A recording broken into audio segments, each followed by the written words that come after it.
Good evening, everyone. Welcome to the February 2nd, 2015 regular meeting. Please rise for the pledge. I pledge allegiance to the flag of the United States of America and to the republic for which it stands, one nation, under God, indivisible, with liberty and justice for all. Thank you. Roll call, Madam Clerk. Trustee Kruger? Present. Trustee Vogel? Here. Trustee Hein? Here. Trustee Vito? Here. Trustee Brady? Here. Trustee Lang? Here. President Juris? Here. Thank you. Entertain a motion to approve the minutes of the special meeting of January 12, 2015. So moved. Motion by Trustee Lang, second by Trustee Kruger. Roll call, please. Trustee Kruger? Yes. Trustee Vogel? Yes. Trustee Hein? Yes. Trustee Vito? Yes. Trustee Brady? Yes. Trustee Lang? Yes. President Juris? Yes, thank you. Any changes to the agenda? None this evening. Thank you. Item 6, proclamations. Ted Scanlon Day, February 3rd, 2015. Theodore C. Ted Scanlon served as president of the Village of Wheeling from 1965 to 1977. During his long tenure, President Scanlon's wise, even-keeled, and compassionate leadership was a tremendous asset to Wheeling as it grew into the vibrant community it is today. President Scanlon was recognized and respected by his peers throughout the region, where his service included a term as president of the Northwest Municipal Conference.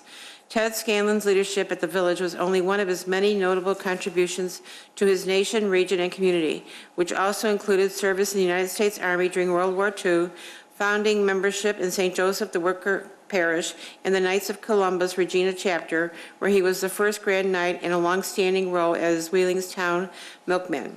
Ted Scanlon's tenure as village president continued an ongoing family tradition of service to Wheeling, which is still in evidence today. Ted Scanlon was an exemplary citizen and public servant in whom the entire Wheeling community can rightfully take pride. Dean Argyris, president of the Village of Wheeling, in the counties of Cook and Lake, do hereby celebrate Ted Scanlon's lifetime of service and call upon the Wheeling community to join him in honoring his memory in recognition of his significant contributions. Thank you. Do we have any Scanlons in the audience? You guys come on up. Again, you know, it was such a great tribute over a month ago when the community really came out for you.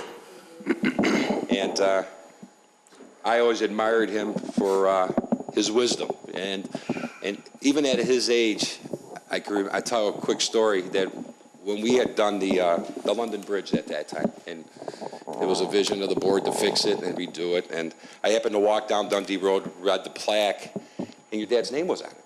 I go, oh my God, Ted Scanlon started this London Bridge. And I'll never forget, and Ken Brady was there, we were all there, Trevor Lehman at that time, who was fighting his own battles. Your dad came there on a Saturday, August 22nd, 80 degrees out, with a black seersucker suit, and I'll tell you, the smile was as big as this room, that we thought of him and we remembered him. And from that day on, your father, I consider as a dear friend and a mentor, because I would get the phone calls or get the message from Dave saying, Dad liked what he saw last night, or liked what the direction the board's going in. And it meant a lot to me. And again, on behalf of a grateful community, we thank you as a family and for your dad and all the years of service that he gave to us. Because I think you drive around town, there's a lot of Ted Scanlon out there. A lot of things that we've done here because of your dad had vision back in those days. So I thank you on behalf of the board and our staff and our community for everything that he did. And we also have this for you. I don't think Dave made it, but I'm sure you can find a nice place for it at home along with the proclamation. So if anybody wants to say something?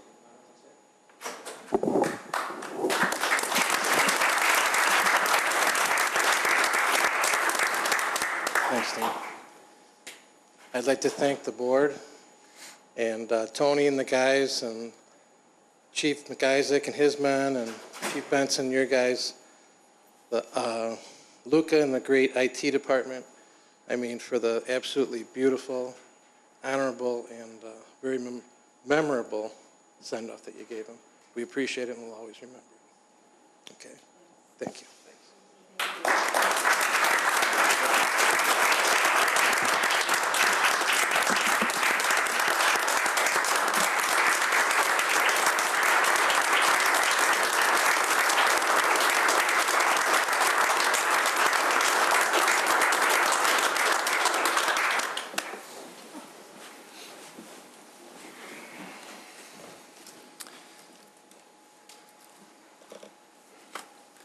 Citizens' concerns and comments. Members of the general public may address the board with concerns or comments regarding relevant issues. The person submitting a petition, concern, or other comment shall be allotted 5 minutes to present their points and should state their name and address into the record. Mr. Colander? Colander.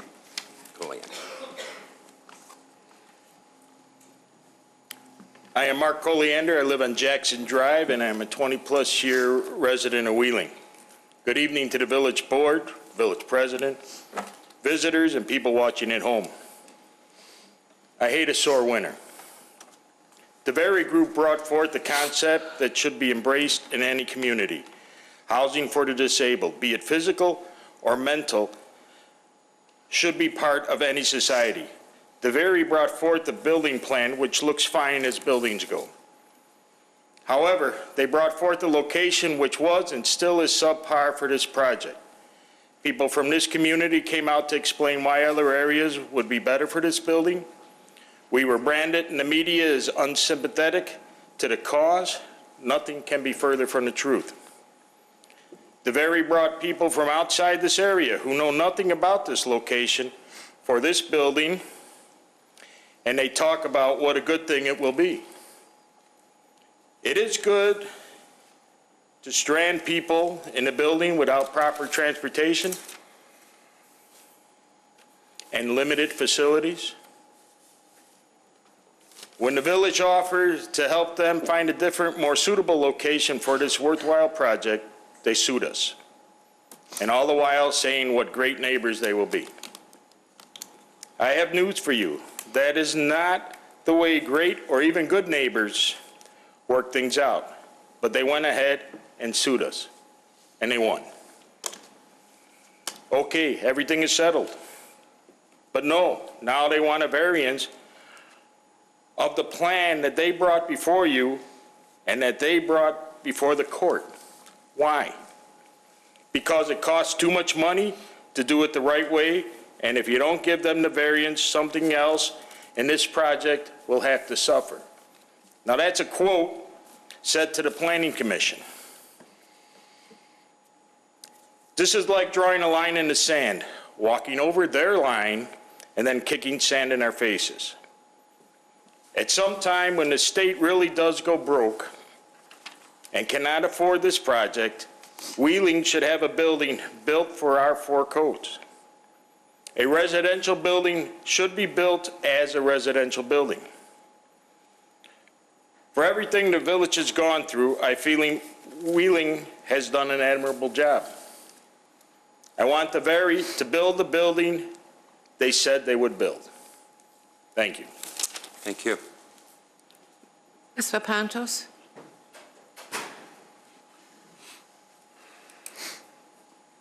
Good evening. I would just like to take a few minutes tonight to commend the village and thank Public Works for the excellent job they did yesterday and today.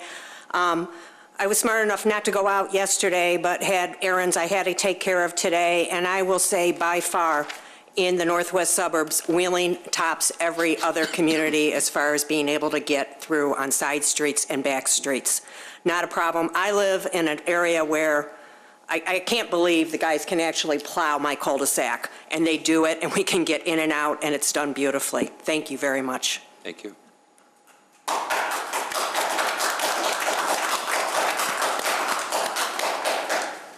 Good job.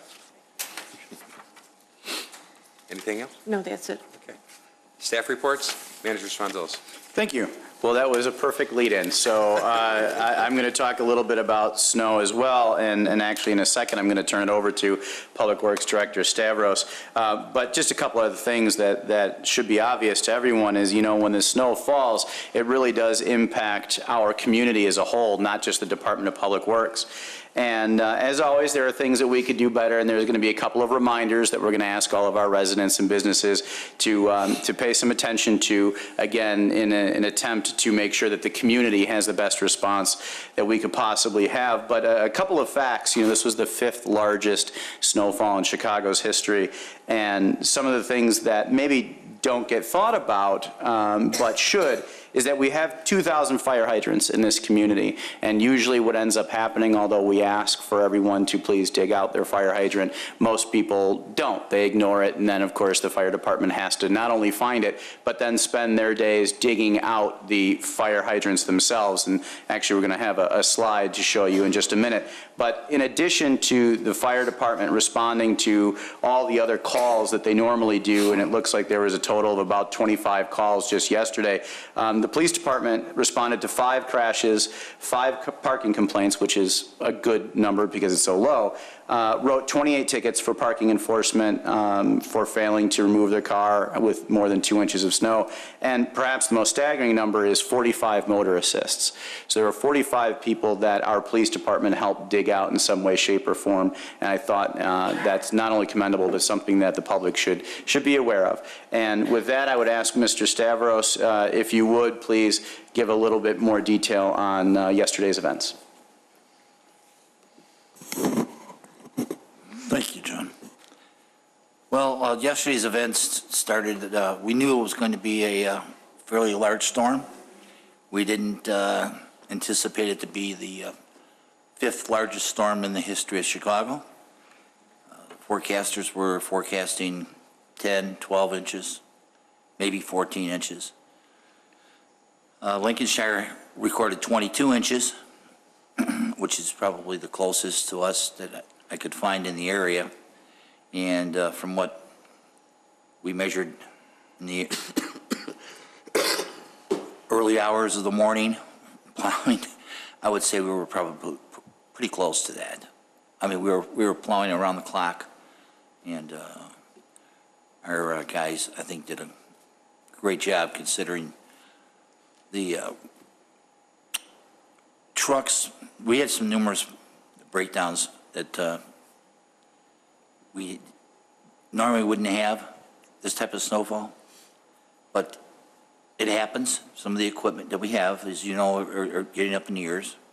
And so I'd like to thank Mr. Spratt and his crew. They got the equipment back on the road in a timely manner, which let us do our job. And when you shovel your driveway, and I believe there's a slide, there you go. I know that everybody hates when they see a truck come down the road because they're saying, I just shoveled my driveway and now you son of a whatever is going to block me in.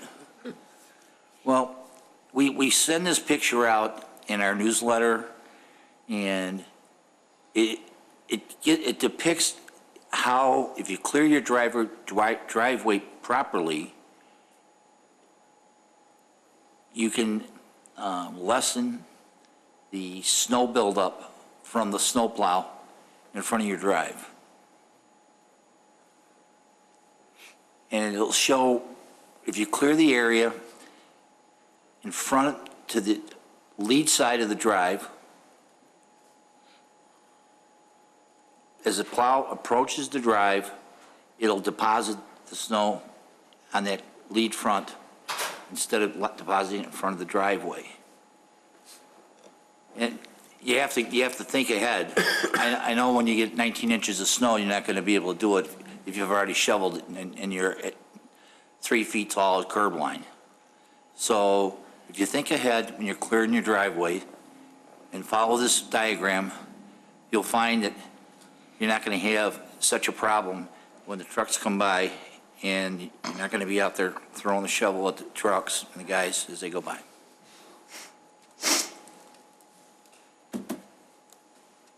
That's my little tip for shoveling your driveway. I have a question. Will the Public Works Department be going out there tomorrow and then and trying to get closer to the curb? Because what's happened, because we have so much snow, and your diagram is a good lesson on how to do it, but you can't even lift it. I mean, today my back is killing me trying to lift it. I mean, it's all slush as it is, and you're probably a good 2-3 feet away from the curb. I know we didn't even have mail delivery in our neighborhood, and I heard a lot of reasons why two reasons, actually, that a lot of their staff called up sick. And then the other reason why they couldn't get to the mailbox. So are we going to try to make a good effort on trying to get to the curb and plow? That's our every intention is to get to the curb line. So as the snow begins to melt, we have a place for that water to run off into the Right. gutter line. It took us every bit of the last 2 days to get the snow, Sure. to get the roads fully opened. And we do want, the main objective is to get it back to the curb line. But again, as we move that snow back, it's going to be deposited in your driveway. There's nothing we can do with it. Well, the other problem is you don't have room for it either. Like, we don't have room. Well, Yeah, we're shoveling up 7-8 feet. right. You know, and that because a hazard too, trying to back out of your driveways too, because you are blindsided. So, and we understand that, but again, great job from PW getting out Just, there. It was tough. If we've knocked any mailboxes down, please let us know. Give us a Okay. call. Okay. I'd like to report one, the village president's mailbox. Yes. Okay, good. You hit that one pretty It good. was too easy. That was good. But again, Public Works came out, and anybody who's missing a mailbox, call Public Works. They'll give you a temporary till the spring. So that was good. But again, you know what I witnessed last night, getting back to the assist from the fire department, the police department, but the police department in particular, I saw guys out there literally digging cars out of ditches from your department last night on 80, especially 83. And, you know, and it's sad because we're dealing with IDOT, we're dealing with Cook County. I mean, Schoenbeck Road wasn't even touched. And it's such a hazard and dangerous, you know, and there's some water main work being done over there by Dundee and Schoenbeck. But your guys were out there with shovels, man, and they were digging out women and cars that were stranded in ditches by Valley Stream and McHenry, I saw. I mean, so heads up to the department and the guys for, because it's dangerous, you know, it hurts physically, it's a strain, but they were out there doing everything they could. So I applaud them as well. It's good to see that. We have one more slide. Tony, you're good? I'm done. Excellent. Director Huizar, if you could talk, and maybe Chief McIsaac actually first. This is a diagram of what I was referencing earlier about just helping the department clear away snow from your fire plug, obviously for safety reasons. It saves time and energy if the department ever, God forbid, needs to locate them, has immediate access. Chief, anything to add? I will just tell you that the firemen between calls are out there digging, and that, just to give you some statistics, because I know that there will be those people calling us in the next several days asking when the fire department's going to come dig out their nearby hydrant. If you assume we can do 64-plus hydrants a day with our on-duty staff between everything else, it would take us 31 days to dig out every hydrant in the village. Thus, the reason we need the help from all the residents to pitch in and help us out. And the second thing I just want to mention is that it's hard to believe after just going through this snowstorm and the fact that it's going to be cold here very soon, but we are heading into spring, and with that will bring a very warm-up cycle here very shortly. And the same thing, if you know you have a storm sewer grate in front of your house, as you, the next several days, if you could dig it out, because as we move into the thaw cycle, we will then end up having some localized flooding if the storm grates are covered with snow. So we kind of ask for twofold. One, if you have a hydrant in your yard or nearby, please help us out. And if you know you have a storm sewer grate in front of your house, please help us out as well. Thank you. Thanks, Chief. Sherry? Good evening. Will you be a snow angel? Helping our neighbors just seems right. With the first snowfalls of winter come challenges for some Wheeling residents to keep their sidewalks clear and avoid falls. Some of Wheeling's seniors in particular need extra help in the winter, keeping their driveways and sidewalks shoveled, ice-free, and safe. Would you like to help? All you have to do to be a snow angel is simply adopt a senior's driveway and sidewalk this winter and keep it clear. Watch for people in your neighborhood that could use help and ask if you can lend a hand. Care for each other this winter season, please. If you or your community group would like to volunteer to help others even outside of your neighborhood, please contact the Wheeling Pavilion Senior Center at 847-459-2670 and ask to be part of the Senior Volunteer Snow Removal Program. We have needy seniors waiting for volunteers. Thanks. Thank you. And just what makes a good community are those who volunteer. Please recognize the need of the elderly, those who are disabled, and if you're able, help them. Help them shovel out their sidewalks and their driveways. And just do a well-being check. Are you okay? I mean, that's what makes a great community, when everybody gets involved and take that extra few minutes to do something. There are plenty of seniors out there and those who have disabilities that need our help. So if you're able to do that, please remember those folks. Thank you. Next, we have Economic Development Director Malanaphy. Thank you, President Argyris. I'm even more excited about our anchor tenant for the Wheeling Town Center project. I attended the Flicks Brew House grand opening event at Merle Hay Mall in Des Moines, Iowa on Thursday night from 6 to 9 p.m. And Brad Friedman with Urban R2 joined me at the event. Flicks Brew House greatly exceeded my expectations. I was really blown away. This is not your average movie theater. They are America's cinema brewery. Flicks Brew House offers the latest high-definition digital cinema projection and sound technologies, wall-to-wall curved screens, cushy high-back chairs, and a movable table in front of you. The sound in the theater was incredible and was made by Dolby. You can order anything on the menu by simply pushing a button at your table in the movie theater. What we envision for Wheeling Town Center is a first-class operation, and Flicks Brew House will deliver this unique movie experience. The sound system, the seating, and the customer service is like nothing else in the state of Iowa. Flicks is the only first-run movie theater in the world to incorporate a fully functioning microbrewery. The first month of business in Des Moines has surpassed all projections of movie ticket sales and food and beverage sales.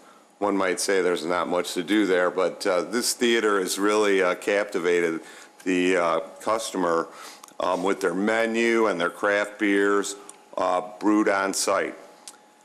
I don't want to make all of you hungry since many of you have not eaten dinner yet, but Flicks offered a diverse menu of fried chicken, Mediterranean pizza, margarita pizza, pulled pork sandwiches, fajita street tacos, home-style mac and cheese, Baja fish burrito, seared ahi tuna, the Brewhouse burger, ravioli, bratwurst hoagie, black bean veggie burger, and a beef avocado wrap. And that's just to name a few. And I sampled many of the things on the menu.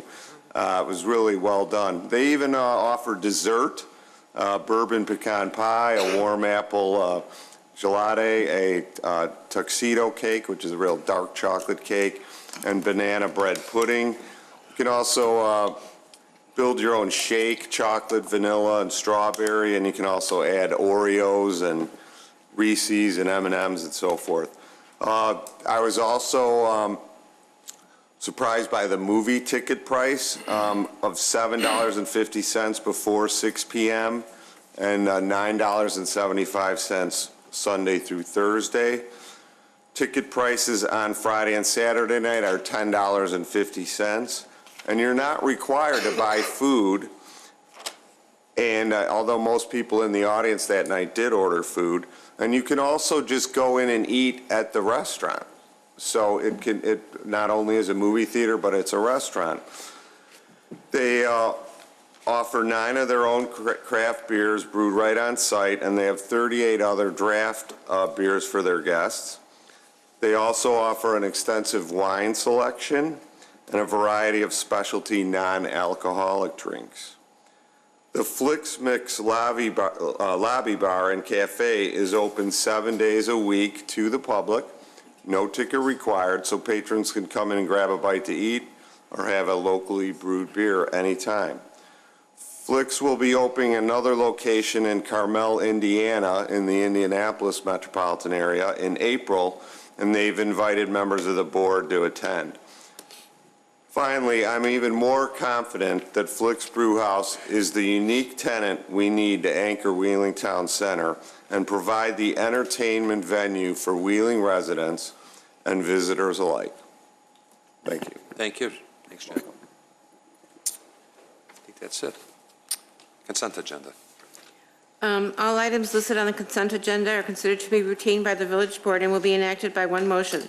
There will be no separate discussion of these items unless a board member or citizen so requests, in which event the item will be removed from the general order of business and considered after all other agenda items. Thank you. Any concerns or questions? Entertain a motion? So moved. Second. Motion by trustee Brady, was it? Lang. Lang, I'm sorry. And second by trustee Vogel. Roll call. Trustee Krueger? Yes. Trustee Vogel? Yes. Trustee Hein? No. Trustee Vito? Yes. Trustee Brady? Yes. Trustee Lang? Yes. President Argyris? Yes. New business 13A. Ordinance granting a variation from Title 19 zoning of the Wheeling Municipal Code to reduce the required amount of covered parking for a multiple-family building, 1450 West Hints Road, currently 2418-2422 West Hints Road, docket number 2014-22. Thank you. Director Janik. Thank you. Tonight, there's a proposal before you relative to a development that was before the board and Plan Commission previously. Most recently, the Plan Commission voted 4-2 in favor of this proposal. This is a variation to the covered parking requirement on the DeVere development that's located on, that is proposed to be located on Hints Road. 50 covered parking spaces are required to be put on site. This variation is for 28 covered parking spaces to be constructed when the building is built, and another 22 covered parking spaces to be land banked. That is, some of those spaces already are land banked for future construction relative to this development. 28 of the covered parking spaces will be built immediately when the development is done, and then the other 22 would wait to be constructed until the land bank parking was constructed. A little bit complicated, but generally speaking, it's a variation from 50 to 28 covered parking spaces to be built when the building is constructed. Thank you. Trustee Vito? I abstain. This was brought to my attention when I was on the Plan Commission. Thank you. Attorney Ferrello, any comments? Well, what's before you is a variation, and what the board should look at is whether or not the standards, the 6 standards that are in our municipal code, have been met relative to this variation related to the covered parking. It's strictly a variation, should be looked at from that way. Okay. Thank you. Any questions from the board? Entertain a motion. I have one question. Good. Trustee Lang. We've land bank parking in the past, right? I don't recall land banking parking something as elaborate as a covered garage, though. But am I right, Mark? Have we? Yes, we have land banked parking spaces in the past, both residential and commercial. For instance, Wheeling Steel has land bank parking spaces they have not constructed yet. But never structured parking? I'm not aware of any structures that were land banked with any parking spaces. Thank you. How about for residential? For residential or commercial, I don't know of any spaces, land bank spaces that are out there right now that if they were constructed, they would be required to have covered parking on them. Trustee Brady? Is there going to be a presentation on this from the developer tonight? You know, are they going to talk to us? I tell you, I'm having a little bit of trouble giving variances for a lot of reasons. Hardships is all fine and dandy if those hardships are unique to the particular piece of property or whatever the issue is. But to grant a variance because they can't afford it is going to be set in an awful, awful dangerous situation. Because anybody can walk in here and say, I can't afford to do it per your code. I think we should take a hard look at this. I don't see the petitioners here tonight. They're not here? I don't believe so. Oh, Oh, you are here. Okay. Yeah. Why don't you step forward to the podium? Trustee Kruger, do you have a comment? I was going to ask if the petitioner was here. Yeah. I was going to get to see if they were here before I asked for a motion. Okay. Okay. Trustee Hein? Thank you. Our standards for this type of development, and when you purchase this property, the covered parking is a standard for us in our community. And I believe that all the testimony that was given before the Planning Commission and so on and so forth, you did not establish that hardship. So I just want to let you know I will be voting no. Anybody else? Trustee Vogel, any comments? I have to agree, the financial consideration should not be taken into consideration. I think we're setting a precedent that we're not going to be able to get out of. Thanks. So I would also vote no. State your name for the record, please. My name is Steve Siegel. I'm an architect with VOA Associates in Chicago. I'm the architect for this project. Sir? My name's Colin Davis. I'm a principal at DeVere and, like I said, developer. Thank you. You heard some comments tonight. Do you want to present yourself regarding? Our primary statement was that the residents of this kind of building are unlikely, in the majority, to have a car, and we respectfully requested the variance so that we could defer building some of the covered parking to the future in order to invest more in the building. Anything you want to add? Well, I guess the only thing I would add is that we understand the village requirement, and if you want us to, we will build the covered parking. But the reality is that the covered parking will sit there and will not be used. And in what sense that makes, I don't know. There have been a couple other offers of us putting up a significant escrow to pay for the parking if the village determines in its discretion that that we need it, and we're certainly willing to do that. And so, it's whatever makes you feel comfortable. If you want us to build it and have it go unused, that's fine. If you want to take the escrow and have us put up the cash, we'll do that. We're completely flexible, but one way or another, we're going to build the building. At least that's our intention. The other complications I would add are that the original scheme for the building put the parking on the east end of the site because it's next to an industrial property, and the residential unit space away from the east. However, there's a stormwater management issue with the site as well, and the best location for an underground vault is in the same place as the parking lot. And that vault, in order to work properly, needs to be directly beneath the surface of the lot, and the foundations for these covered parking structures will be in conflict with that ideal location for that vault. Another commission member was concerned about the appearance of them and did not want to put them in front of the building and visible from the street. We sympathize with that. And the rear of the site is adjacent to all of the neighbors that we have tried our best to make the development as pleasing to them as we can by, again, not taking automobile traffic and parking back to their property line. So all these issues impacted our ability to build the carports in the most favorable way for the development and for the appearance of the development from the street, and for the benefit of the neighbors. Okay.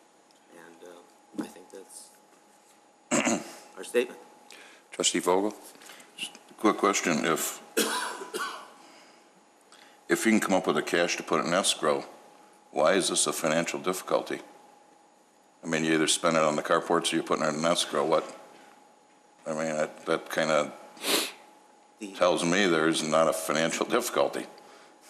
Well, that is an outcome of the commission hearing. Our original proposal was simply to build the reduced number of spaces. And the notion of banking them for the future and providing the escrow was the sort of the concluding remarks of that last commission hearing. And we need to proceed with the project, and it's not entirely a financial issue. It is partly the site influence issues with the stormwater drainage, tension, the appearance of the carports from the street, and our proximity to the neighbors. Trustee Brady? I thought all these problems were worked out several years ago when this thing got approved. Now, after 2 years, whatever it is, you're the architect, all the engineers involved with this problem, discover this problem, that, there's a vault underneath why wasn't this discovered before, 2 years ago? The project is not fully developed, designed, and engineered at that point. It is too expensive for the developer to develop a project with every detail resolved before they have been funded. Otherwise, they would be paying out 6 figures for architects and engineering services before they even know if they can build it, before the state will fund it. And so these details have arisen since that conversation. Well, I would have thought somebody would have caught the fact that your design for your stormwater retention is directly underneath your carport, and there'd be no way to install these. And I find that today with all the avenues of engineering and construction there are, that these carports still could be put up, even though they are over a concrete vault. There'd be ways to attach them. I don't know. I just. Well, for most any structure in this climate, the footings need to be 3 to 4 feet below grade. And this vault is right under the surface of the lot. And so anything is possible, but that would be, to build them there is a very complex and challenging and expensive. The vault is way more than 3 or 4 feet below grade, and I don't think you're going to have any problems with them things moving up and down per frost. And if the concrete cap or top is right there, come up with a way to attach it, and the situation is over with. Well, the bottom of the vault goes low, but the top of the vault is right below the surface. But it's all one unit. It's all one unit. Frost is not going to attack any part of that vault. I'm sorry. Mark, can I ask you a question? Yes. Refresh my memory. We had 50 covered carports, parking spaces. How many land bank parking spaces from the original plan was allocated? I believe there's 36 spaces that are land banked. Okay, and those 36 designated spaces being land bank is located where on the site? On the north side of the site, I would say behind the building. The building faces Hintz Road. Okay. Most of the land bank space are on the north side, which is toward Lakeside Villa. And the 50 carports were going to be located where this vault is going for stormwater management, Some of them. right? Some of them. Some of it. How many The of vault is not under the entire parking. Okay. So how many spaces are 22. out of the 50, That's correct. right? Okay. So why couldn't the land banking be designated for the vault area now, since the engineering's been done? And using the carport that was approved with this site plan as where the initial land banking was going to be? I think the idea was to keep as much development away from the neighbors as possible.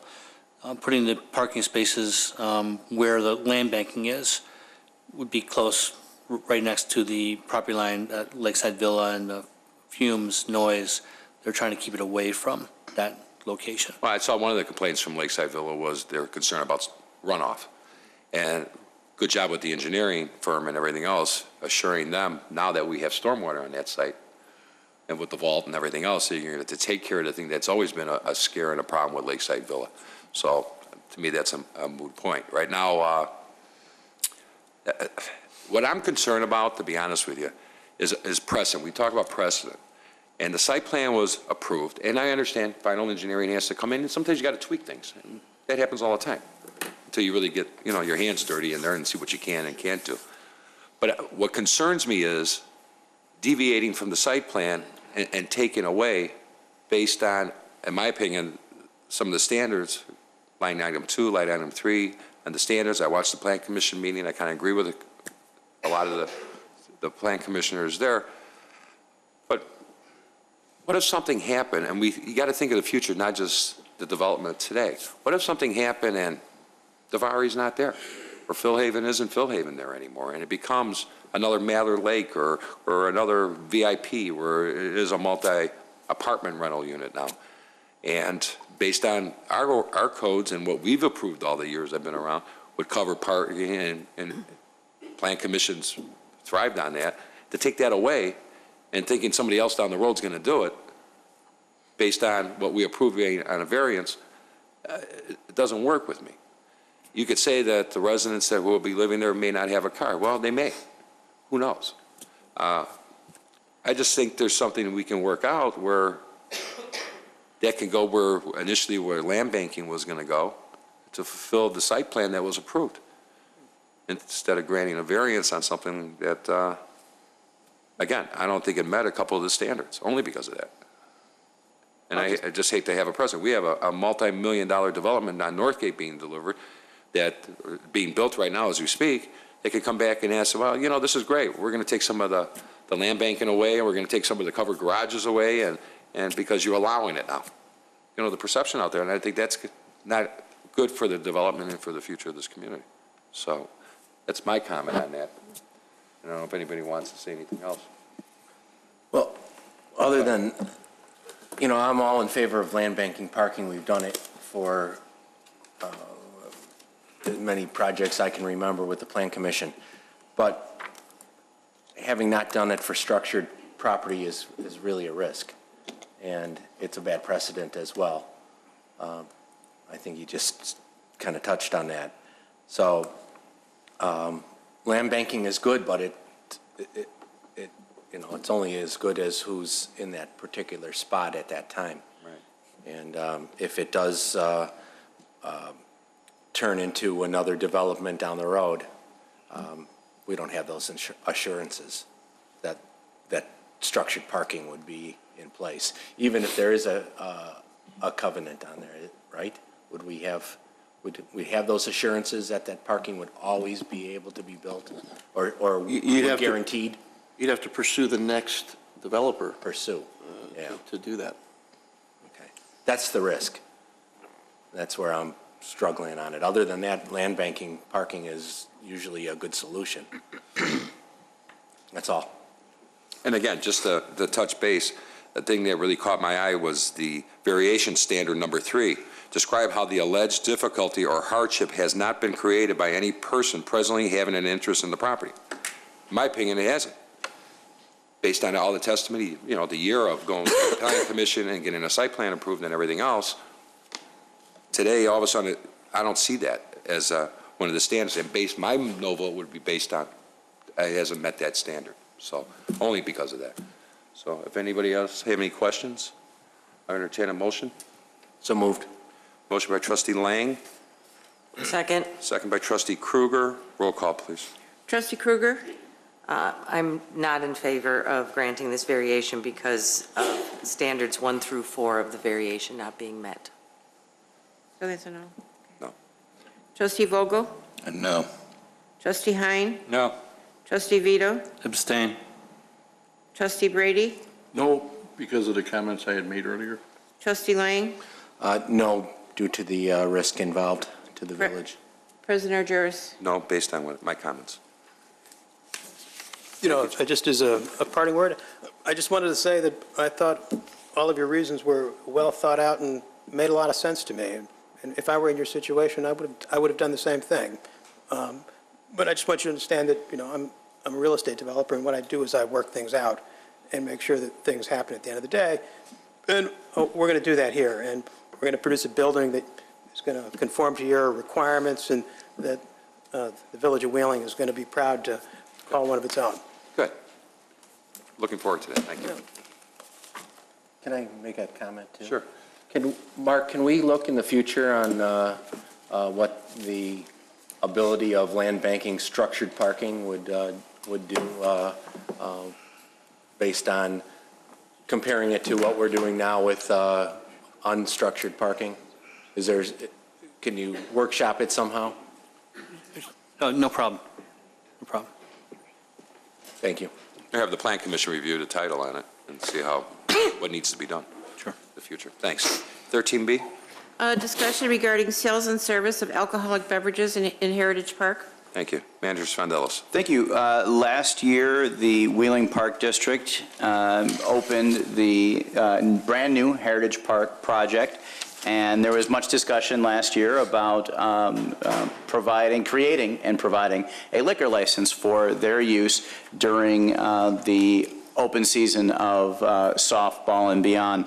I think all would agree that it was a successful season last year, and having been the inaugural year of the park, there were some changes that the Park District saw that could improve service this year, and created, I believe, 4 questions that they would like to ask you, and I will not steal Matt's thunder and turn it over to Matt Webby from the Park District.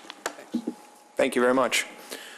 All right. I was asked to put together a presentation that summarizes the memorandum that you guys received that details what we are requesting, some changes, as well as detailing what's going to happen in 2015 when the Heritage Park opens fully for the public and not just the sports complex, which was opened in 2014. I want to thank you for the opportunity. Later this year, the Park District will open Heritage Park, and we couldn't be more excited for what this means to this community. While the construction fences will come down and the park will open in late March, the real celebration will take place on Sunday, June 7th, when we host the Heritage Park Grand Opening Community Celebration, so mark your calendars now.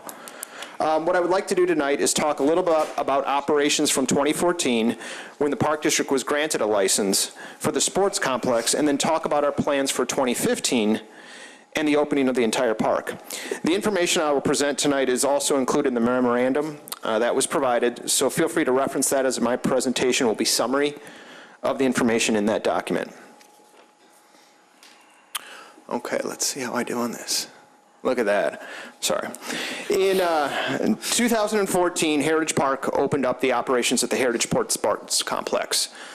The village granted the Heritage Park Sports Complex a license for sales of alcohol, which was limited to beer, within the sports complex itself. In 2014, the complex hosted 196 teams that were comprised of 30 adult softball leagues, 12, 14, and 16. And we hosted 23 different groups for 516 rentals. They were local, regional, and national tournaments. They were youth, they were high school, and they were also college softball games. And just to give you a little taste of what that was, Heritage Park hosted the Amateur Softball Association 16-inch national tournament. We hosted the Global Softball League's men's 12-inch early bird, the Global Softball League's 12-inch state tournament, the Global Softball League's 12-inch Mojo tournament, which was the first leg of a multi-tournament series. We hosted Game Day USA's U13 baseball national championships. We hosted the Walk-Off Youth Sports Nation's U14 and U15 national championships, and we hosted Walk-Off Youth Sports U14 and U15 tri-state championships.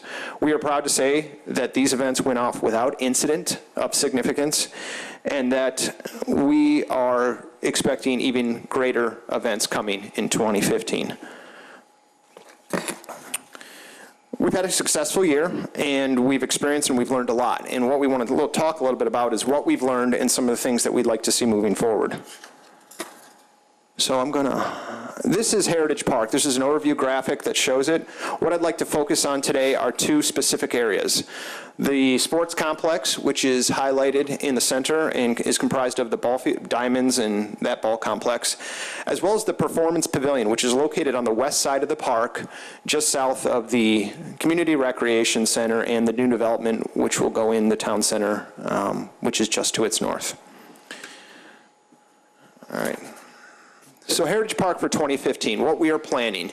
We already have on the books adult leagues and tournaments, youth leagues and tournaments and special events out at the sports complex. What you saw out there and what I talked about, what we did in 2014 is only going to expand. If you haven't had a chance to take a look at it already, we have added an outdoor full-size hockey rink, which is providing winter skating. We are going to be we started hosting youth soccer and adult soccer drop-in play, as well as league play out there as well. We also brought in flag football, which was a late addition to the lineup. At the Heritage Park Performance Pavilion, we're anticipating bringing in concerts, movies, stage performances, as well as special events. Year one activities have been tentatively planned, but we are making sure that we have flexibility to add more throughout the year. We've been very excited to have already started work with the Chicago North Shore Convention and Visitor Bureau about this park and with this complex, and they are excited to add it to the docket and start helping us to promote, to bring in even more events to the community. So what I'd like to talk a little bit about now is the Heritage Park Sports Complex Zone of Containment. If you'll remember, this is the area in which we served and guests were able to consume beer during events. The area is limited to the area inside the yellow lines, which is the patio of the sports complex, and each of the four areas highlighted in red are an access point to the park, and when the entire park is open in 2015, these will either be closed off with fences during events and or staffed with appropriate staff at those locations to restrict the flow. It's important to know that at this complex, there is no outside alcohol that is permitted. All of it is served in and out of a secure location, as depicted in the picture, with through the concession stand operation. In 2015, our plan and our request is that product will remain beer only. No outside products will be permitted. We're asking for hours of operation from 10 a.m. to 10 p.m. and consumption to remain in the zone of containment. One of the items that we are requesting is the elimination of the one per guest purchase rule. This one, it comes to us because of multiple incidents where we were losing people. We were losing attendees. People were attending the events, would like to purchase a drink for themselves and a spouse, or after a game, a gentleman wants to come up and purchase a round for his team. We were told, no, each person has to come up and do it one, and rather than stay there at the complex, watch the games, they packed up shop and they left town. We want to keep them in town. We want them to grant this opportunity so that they can do that. We want you also to note that these requests have come from personal experiences by staff, requests from the guests and the users, as well as conversations and consultations with village staff as well as the Wheeling Police Department. In moving forward now to the Heritage Park Performance Pavilion, this will be new for 2015. What I'd like to depict in this drawing is to show you that, to go through the key. The red areas are the limiting access points to the area that are usually in through pedestrian or bicycle paths, as well as the yellow being where signage and the perimeter would be established for alcohol beyond this point, and in the dashed orange line is the permitted area for alcohol. What's important to note about this area, this is not fully self-contained within a fenced-in area. However, the landscaping, the topography of the area lend itself to easily help contain it within the area. By controlling those access points, we can really limit where the beverages would go. Since the park is also not open to the public and people may have not seen what this performance pavilion will look like, I've included a few photos just during construction. You can see this is a view of the lawn space looking, and that is southeast across the lake, showing the performance pavilion as well as the open lawn seating and the plaza space that leads out in front of it. A side view, this is looking west You can tell this is still when they were laying side, but you can see there is a backspace behind the Performance Pavilion where there's an overlook over the lake, and you can't tell in this picture, but on the backside there are restrooms as well as storage facilities. And then just another, more of a due south looking straight on as to the Performance Pavilion where you can see what will be taking place. For the Performance Pavilion, the request is that we have the ability to sell beer and wine. We only anticipate this during events that will conclude by 10 p.m. What we are anticipating hosting are weekly summer concert events. What we would like to do is to host bands and allow the community to come out, bring picnic dinners, lunches, and be able to either purchase a glass of wine or have a beer that would be sold by the Park District. We would include other additional special events. Some of these events are tentative, but there are things that could range from auto shows to other types of community special events that would be housed out of this area. We've also been talking with theater groups about hosting Shakespeare in the Parks and those types of outdoor performances. And all beverage sales would be out of a mobile beverage that would be off to the side on the plaza space next to the Performance Pavilion, and then closed up and removed off-site at the conclusion of the event, so nothing would be stored on site. Also, just to highlight a couple other items, in 2015, the Park District now has an updated ordinance. I know that was a question the last time we were here, that the Park District ordinance, while it didn't specifically cite Heritage Park, only Chevy Chase, our ordinances did allow us to do so. That ordinance has been changed to include Heritage Park.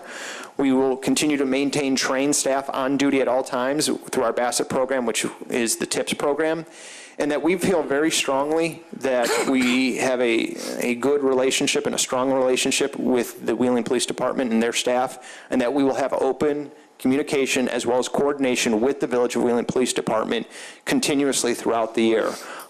We did approach them prior to submitting this information back in December, toured the site with them, and received their feedback, and we'll continue to work with them continuously as much as we can. And with that, I will answer any questions, should there be any. Thanks. Manager Svandelis. I think just to make it a little easier, and Matt, correct me if I'm wrong, there are 4 essential questions, so I'll just read them, and then maybe we could take them one at a time, just for ease of discussion. First, liquor sales and consumption at the Performance Pavilion. Currently, the license only allows for beer sales at the sports complex. So the first question is, are you okay with the sale of beer and wine at the, what are we calling it, the Performance Shelter? Is that? Performance Pavilion. Performance Pavilion. Let's do that. Trustee Brady?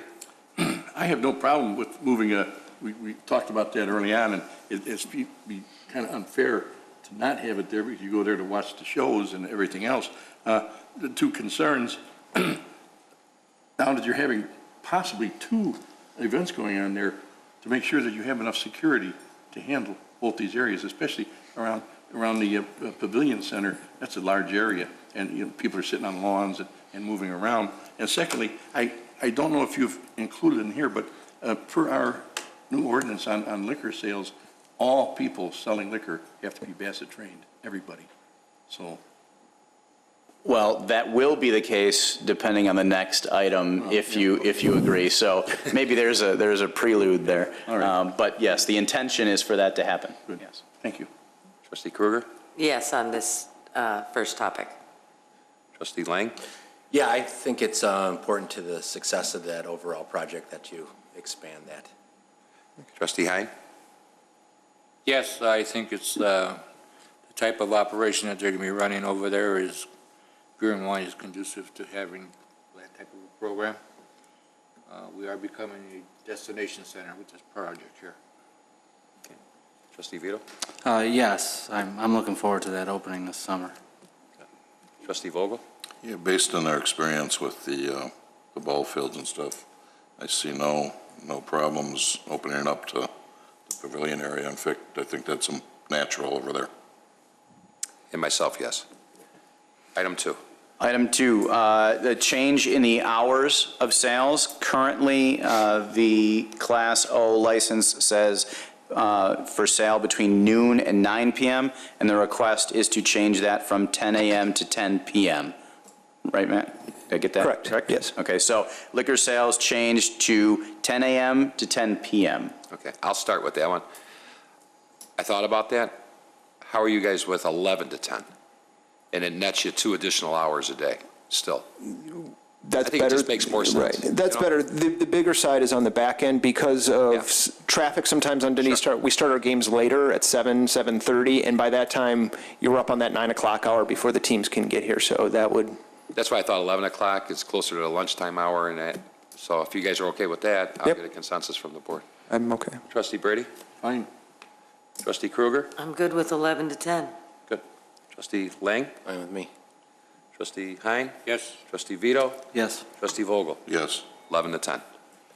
And last but not least, because I did combine the two for wine and for the performance complex, the last is removing the 1 drink at a time restriction. Currently, as we heard, there is a restriction that prohibits sales of more than 1 beverage at a time, and the request is to remove that restriction.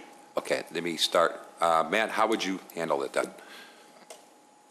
If The- we the remove pr- that, what would be your procedure? The procedure would still remain the same. Everyone who enters it and everyone who would like to consume it would still have to be ID checked, would have to have a wristband, would still have to do so.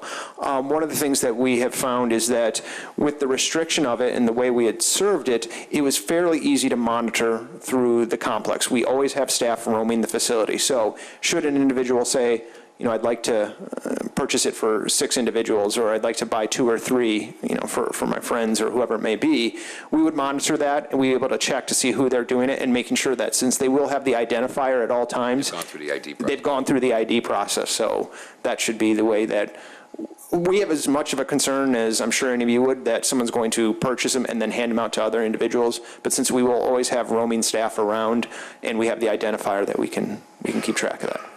Any comments, Chief Benson, on it? No, they've shown that they've been very responsible with their liquor license. We've had talks about the controls that Mr. Webby just talked about, and I don't see it as a concern, the 2 versus 1. Thank you. Well, can we clarify that? Is it 2 versus 1, or is it open-ended versus 1? Our request was not to have a limit itself. Now, knowing that during events and certain activities that are, the Park District may impose its own limits based on the type of activity, but to have that even with a limit of 2 is still prohibitive, and we would prefer not to have that. Although knowing that we will impose it from time to time on our own. Okay. Trustee Brady? That'd be the one I'd be concerned about, but I think that so far they've shown, like the chief said, they responded to these concerns of ours and have done well, and it's something we can always take back if it's not working. You know, it's going to be kind of hard when somebody comes up and orders 6 beers, that somebody's going to follow them back to their seating area and find out who they're giving the beer to, you know. But you know what? That's ball's going to be in their court, and if it fails, it'll be their problem. One other thing too, I'd like to see them come up with some kind of control of the parking lots before and after games. That's an issue that I don't think I've seen taken care of yet, but I hope this season you'll look at it. Yep. Thank you. Yes. So you're okay with the, let them police it and unlimited? Trustee Kruger? Thanks. Matt, I know I gave you some trouble last year, and but in your inaugural year with no incident, I'm all in favor. I really think that your operational plan this time is stellar, and I trust that your interests are the same as mine. So by all means. Thank you. Thank you. Trustee Lang? No issue with that change. Trustee Hein? I have no issue with that. I've seen them operate over there a couple, 3 times, and their staff is very professional, and they monitor it very well. So I think they can handle it. Thank you. Trustee Vito? Yeah, and on all these issues, I give great deference to the Park District. They've handled this well. I don't think they would handle it any other way, to be honest. I was there this year. they wouldn't sell a beer to my father-in-law who's in his 60s until he had to go back to the stands to get his ID. So, I mean, no one was taking it lightly. It was well enforced, and I'm sure you're going to handle it in a good way. So I'm whatever you guys suggest, I'm going to give you complete deference. Okay. Trustee Vogel? I have no issue with it. Okay. And myself the same. Why don't you just recap what we did tonight? Sure. There's a consensus here. Okay, the change, there are a couple of changes as far as the performance pavilion. One is that there will be a point of sale at the performance pavilion, and they will be allowed to sell wine at that location. In addition to beer. In addition to beer, correct. Yes. Point number two, then the time for the license will run from 11 a.m. to 10 p.m., and that the one drink at a time restriction has been removed. So then I just have one other question. This license runs until April 30th. What we would do is restructure the Class O license to incorporate these changes. I assume you'd want that to happen before the season starts as opposed to waiting until May 1st. That would be our preference. We have events scheduled in March. If the board is okay with that, what we'll do is redraft the ordinance, bring it to you to adopt, and then amend your existing license that you will renew come May 1st. Yes. Good. Quick question. Go ahead. Just a quick question on a side note. The fencing along the north end of the ball diamonds and all that, is that getting repaired or replaced? There's like snow fencing there now or temporary fencing there. The north, yeah, that fencing will all come down. It will? Yep. Because aesthetically, it's kind of beat up looking. Yeah, the construction fencing across it, yep. Good, good. I think you got everything here, guys. One more question. Sure, Trustee Lang. Matt, can you go over your policy, and Trustee Brady touched on it, but the policy of alcohol and parking lots from guests, or even guests that you catch bringing stuff into the pavilion or... Yeah, it's not permitted, period. We don't allow it. So should we find, it did become, we did have a couple incidents where we would patrol it and then people would lift up their trunk and they'd have a cooler in there and they'd sit behind their car in between the cars and do that. So we have upped our patrols. We know that was, something we learned in our first year to do that. So it's not permitted under any circumstance. They're asked to remove it, put it in their, put it away in their vehicle. Should they not do that, staff is instructed to call the police. And how about the pavilion when someone sneaks something in, their own wine or beer or what have you? Right. We anticipate with that event, being that's not open yet, but the procedures we're planning on putting in place is that if we know we're going to have an event that we are going to be selling it and we're going to have an event going on, we're actually going to station people at the points of access, which will be the parking lot, as well as the walkway that may have anyone coming from the Jeffrey Road. They'll come around the walking path, as well as the walking path in front of the Aquatic Center. So we'll have those areas staged. We look for bags. If someone brings a cooler or something like that, anything that they bring. And also, we have identifiers within the way we're selling it. We know one of the things that we ran into at the sports complex was we only sold Miller product, and if someone came in with a Budweiser product and we knew right off the bat, you know what, that's not yours, you need to leave the premises right away. Okay. Fair enough, thank you. Matt, real quick, you want to give yourself a plug for Tuesday, February 10th? Yes, the State of the Park District Address, it is open to the public. It will take place at Chevy Chase Country Club. It is our annual event where we get everyone together and we celebrate everything that is great that has happened at the Wheeling Park District over the past year, as well as we look forward to 2015 and beyond. And I can tell you that this is going to be another great event, and we are really going to prime the pump for June 7th, which is the Heritage Park grand opening. I can tell you some of the preliminary plans are pretty unique and pretty exciting, so you'll be seeing information about that coming up right afterwards. And that's open to the public next? June 7th? Yes. No, Tuesday. Yes, it's a public event. John just had one last. Just a clarification, the wine that you'll be selling will be in sealed bottles versus poured? We hadn't gotten to that level of detail, but if most likely that would be how we would disperse it. That's the preference, correct?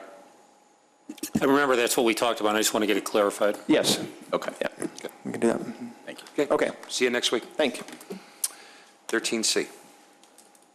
Sorry. Discussion regarding proposed amendments to Title IV, Section 4.32, alcoholic liquor dealers. Thank you. Manager Svendells. Thank you. There seems to be a theme this evening. We've broken this down, I think, as organized as possible into 3 basic questions. Over the last couple of months, there have been some situations that have come before the board and the Liquor Commission that have created some questions from each of you that we'd now like to make sure that you all agree, and then we will codify as necessary. So those 3 questions are, and then I'll come back to each one, and maybe we can do like we did with the last request, go one by one. That way we could talk about each of them appropriately. The first is packaged liquor sales by restaurants and taverns. Currently, the license allows for A, B, and C, allows for restaurants and taverns to sell packaged liquor as part of their existing license. The second question actually is a request from staff, and that is to update the Bassett certification requirement. The state has made some changes. Staff is recommending that the board enact those more stringent changes that the state has made, which basically says that all servers and all bouncers are Bassett certified. Thank you.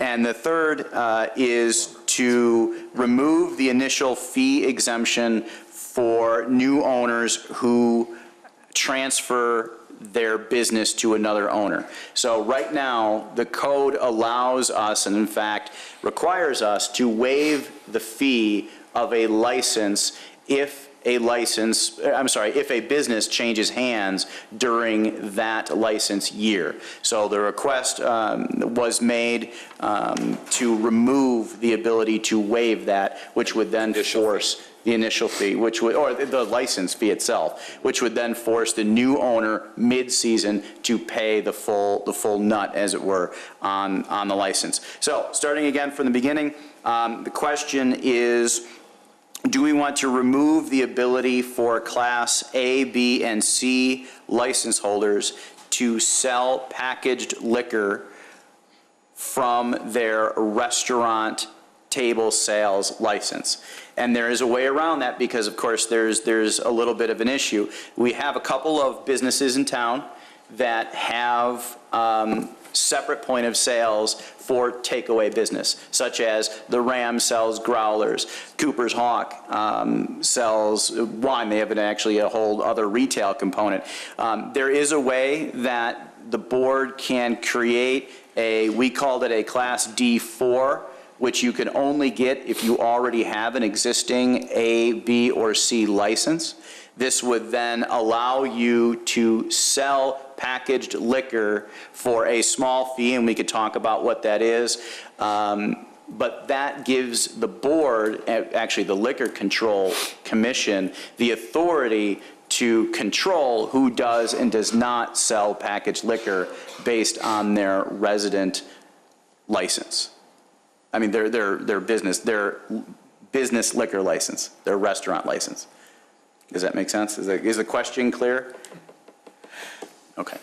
Trustee Vogel, I'll start with you. I think we have to give the places like the Ram and them that opportunity to continue selling. We can't take that away from them. Under a different class. Under a different class at that point. Okay. And that's what the D4 would be. So I guess that's the question. Would you like to see the separation for packaged liquor sales? If the answer is yes, which I assume it is, which is why we're talking about this, then we could create the D4, and then we just have to talk about how much we would like to charge for that D4. Over and above the cost of an AB. Over and above the cost of the A, B, or C license, correct. Okay, so you'd be in favor of that, Trustee Vogel? Yes. Trustee Vito? Just a question for Chief Benson. Has there been any issues with people, late night, hanging out at Kilcoyne's or whatever, and then getting pulled over with a six-pack that they have open or something? Or has there been any issues with that the police department has seen? Not specific to any of the establishments that do have the carryout and wheeling. Okay. Not that I'm aware of. Okay, thanks. So be in favor then? Yeah. Trustee Hine?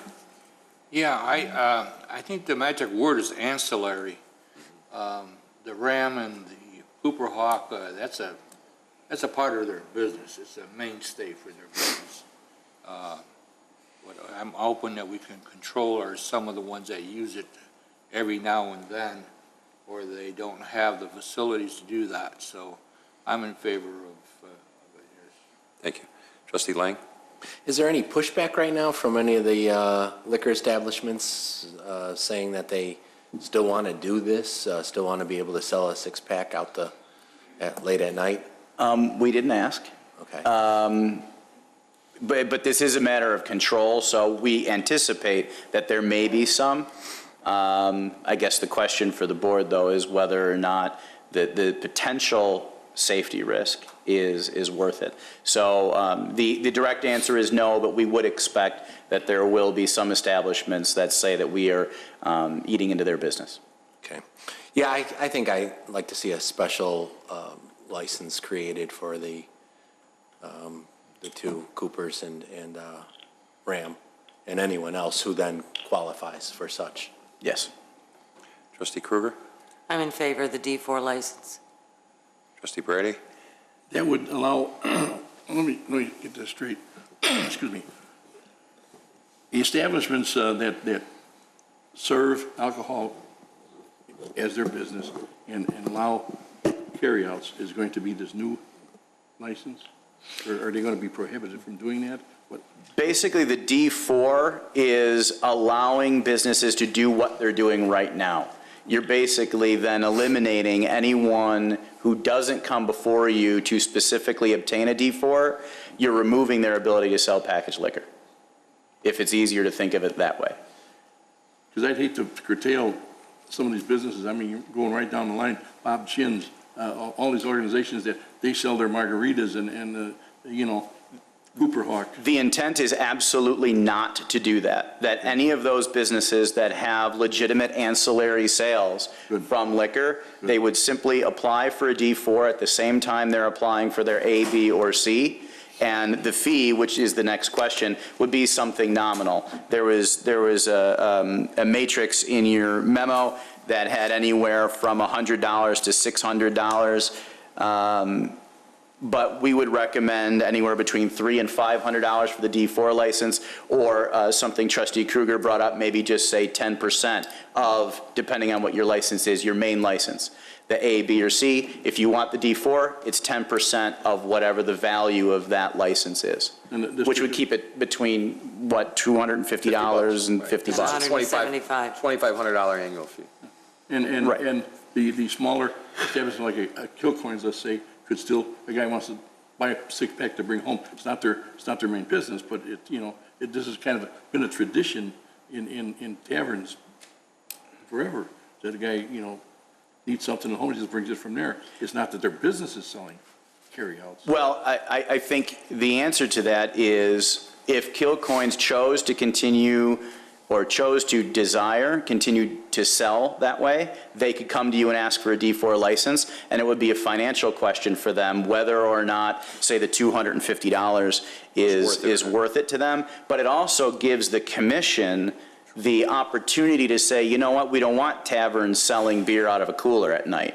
Or fast food places. Or fast food places or whatever. So ultimately, the commission can allow anyone who qualifies for a D4 to continue selling packaged liquor.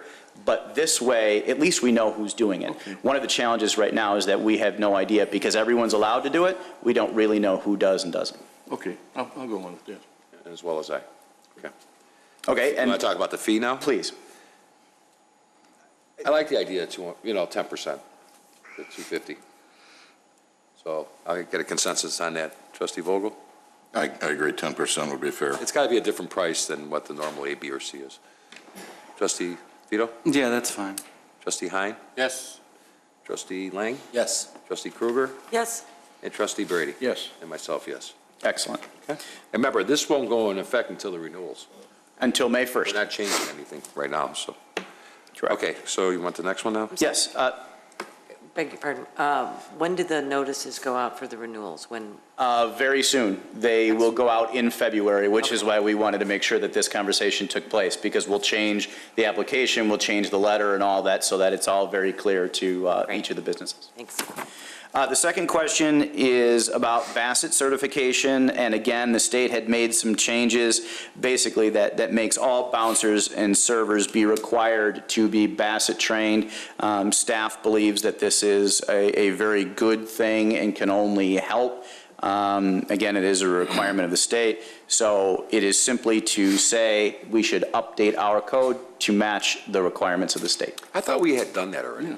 It's just Servers, we don't mention bouncers in our Oh, code. bouncers as well? Right, that's what the state law requires. You know what? Anybody I've talked to when we made it, the servers do it this past year, and it was an online thing that I think cost $13.95 or $15, and I think, you know what? That's a good price to pay for the lane of business that you're in to get a certification that teaches you what you should be doing instead of coming before. We haven't had hearings here in a while, so it must be working. Everybody's getting educated here. I mean, it'd be 3, 4, 5 times a year we have hearings for violations here because you serve to underage drinkers and stuff. We haven't had that in a while, so that's a good thing.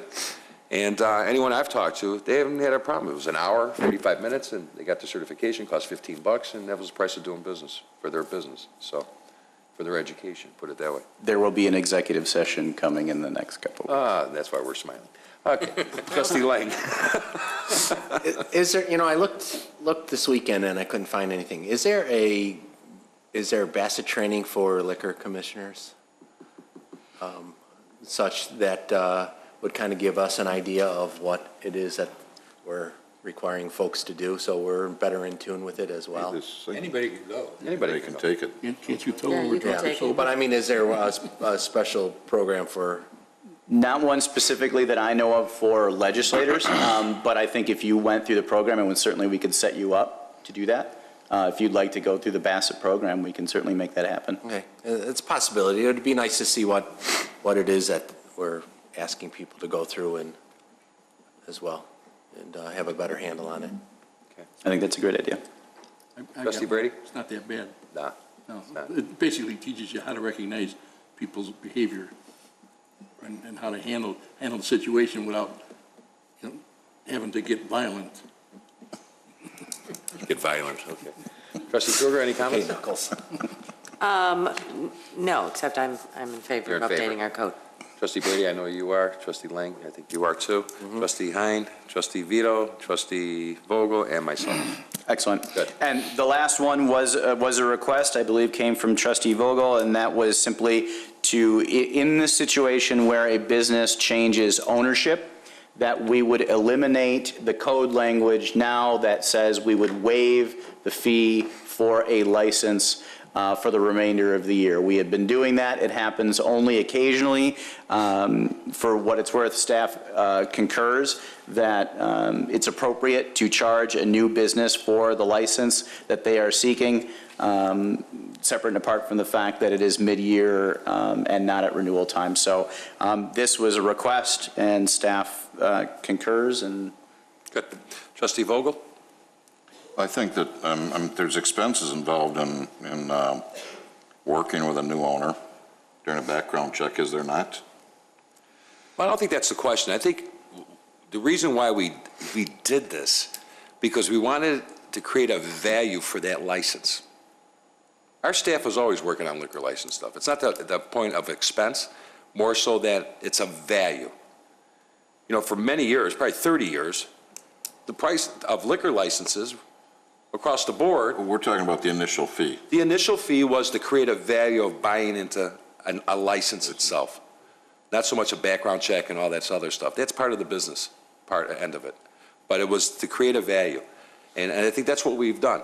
And to give an example of that, our annual fees for liquor commission, correct me, John, if I'm wrong, was probably in the $40,000, $50,000 a year range. We've exceeded over $160,000 last year because we created a value, and we did classes that were different classifications. We had A, B, and C. That was it, ABC. Walmart paid the same as B&L. This guy paid the same as Cooper Hawk. It wasn't fair. You created no value here. So I think that's what we had done, and that was the intent and the spirit of doing this, because we create the license itself. Well, we're talking about removing we're talking about charging a new license holder the initial fee. That's right, because, and I think what we have to do, just to clarify. And that's what I asked them to do. Right, and I agree with it. I agree we should do that. I agree with that. Next question, all right. But I, just to clarify, Jim, Mr. Ferrullo, that when we do that, set precedent or set protocol, that license has expired prior to us issuing a new license. We have to issue a new license for that new owner. Sure. You know what I mean? I mean, the steps, like. Right, when the old, you can't transfer a liquor license. Right. I guess, so I guess is what you're saying, you want us to write a code that defines when it expires? Well, we've done it, not when it expires, but what we've done in the past is we've, as a resolution, declared that one less liquor license. Right. The next week, the guy comes in, Jim Ferrullo comes in, now we've got to create a new liquor license. That's right, we try to. I just want to make sure the protocol is in place. It's important that we do that. Yeah, Every very time a license goes away. Right. We need to amend the code. Right. So again, Trustee Vogel, you're good with it? Yes. Thank you for bringing it to our attention. Trustee Vito? Is this the larger fee, or is this? Yes. The initial. This is the initial fee. The license itself is prorated based on how much longer is left in the license. This is the initial fee. So we will be charging the initial fee. So yes, it is the larger number. And then do they get any proration on the remainder of Yes. of the license for the year before? Or for the current year. For the current holder? Yes. Okay. Yeah. In that case, I'm okay with it. Trustee Hein? Both the state and the federal government consider a liquor license a privilege. That's right. And it should be treated as such. And anytime you have a new request for a new liquor license, that's what they're applying for. Whether they buy the business or not, they should be charged a fee. Thank you. Trustee Lang? Yes. Trustee Krueger? Can I ask a question, just so I can understand that this is a request to remove the fee waiver language? Correct. So now we're going to be charging? Correct. Whether you're a new owner in an established business or not? You The have initial fee. The initial fee and a prorated amount. On the annual fee. What was the reason for having the fee waiver in the first place? Was it, I guess I was thinking of it more of an extra layer of control that allows us to vet, each new owner individually, because, like in this case of Golden Chef, it wasn't a failing business, it's just that they decided to change owners, and there's somebody in there that might bring in new ideas, new economic growth, whatever, and maybe as a business-friendly approach, as long as they pass everything through, that you would allow them to finish out that term and then hit them for their renewal. I guess I was thinking more of this as a way to not penalize an existing establishment because they changed ownership for whatever reason, because that change could be good. I don't think there's any disagreement with that. I think it goes back to what Trustee Hein had said about the value of a liquor license. It's simply the cost of doing business. Right. But the fee is not intended to discourage anything. It's the cost of doing business. Right, so they would likely have to do it anyway and pay, if they were, what are other ordinances elsewhere? Are you aware of what, is there a fee Charging the waiver fee is normal, or- common. Charging the fee is common? Charging the fee is common. Thank you. Let me give you a couple examples, recent examples. Acme's had a business license. They turn around, DeAugustino's bought it. Should they not pay for an initial liquor license? Give you another example. Claim Jumpers, was it called? Now it's Twin Peaks. Same building. But new business, new ownership, new But that's what I'm saying. concept. So is this. You know what? It's new business, it's new ownership, and it's part of their corporation, it's an asset of their corporation. It's not transferable. So even though Golden Chef, your example is a good example, but this guy's gonna go in there now under a new corporation name, new guy, his new business. He may take the business and run it down. He may take the business and may go nuts and change the name. So it's gotta be tied in my opinion, towards that business and that individual for that business that's existing or non-existing. Understood, then take the waiver language out. Thank you. Trustee Brady? I always thought that was the rule. You know? Me too. Yeah, that you couldn't, it was always said you cannot transfer a liquor license. That is the rule. We're not changing that. Right. We're not changing that at all tonight. It's a matter of whether they're going to charge a new business owner in a sale context, the fee, the initial fee. You know, the new business, new license, new fees. So, And myself, too. So you're fine. So again, we'll amend the code, and these changes will go into effect May 1st, which is when the liquor license season begins, the annual fiscal year.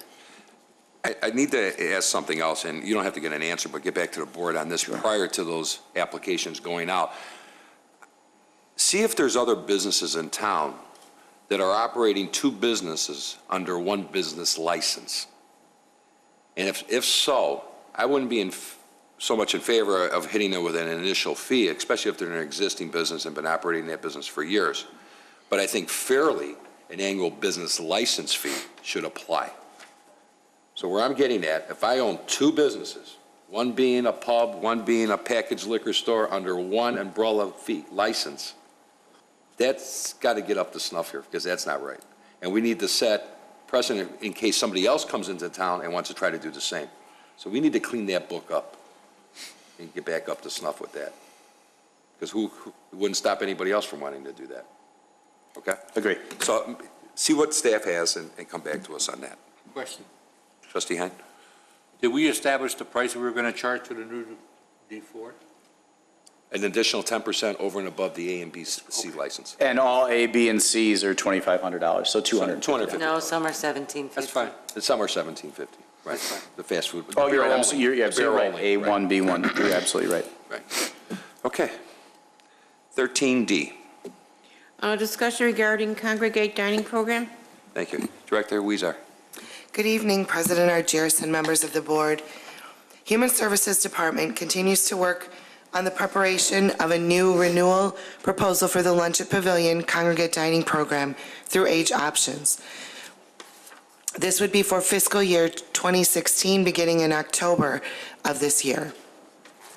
The funding for this program is a combination of federal funding through the Older Americans Act of 1965. This funding has been in existence since the signing of the act, and there's little concern that this funding will not continue in some form for many years to come. The program is also the beneficiary of funding through the State of Illinois Department on Aging. All of these funds are administered through Age Options as the area agency on aging.